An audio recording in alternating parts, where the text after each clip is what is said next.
টিকটকে কিছু ফলাফল নিজেদের সাথে ওমর ভাই তুলনা করতে আছে, তাও আবার নিজেদের বিরুদ্ধে ফেক ভিউ নিয়া।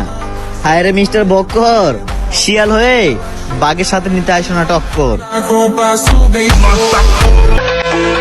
ওমর অন ফায়ার কালকে একটা ভিডিও আপলোড করছে, ভিডিওটায় 2 ঘন্টায় 2 লাখ লাইক হয়েছে, 2 মিলিয়ন ভিউজ।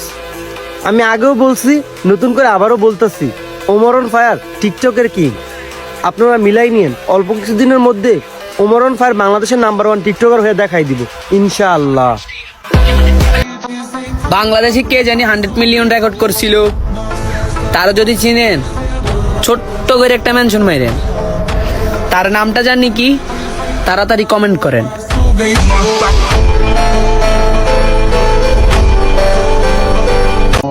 নেতা নেতার সম্পর্ক ঠিকই রাখছে, মাঝখানে কর্মীগুলো পস্তাইতেছে। 15 বছর বিএনপি কর্মী পস্তাইছে, এখন আওয়ামী লীগের কর্মী পস্তাইতেছে। এই ভিডিওটা কেউ রাজনৈতিক ভাবে নিবেন না, একটাবার চিন্তা করেন তো, নেতায় বাড়ি গাড়ি সবই করছে, আপনি কি করতে পারছেন?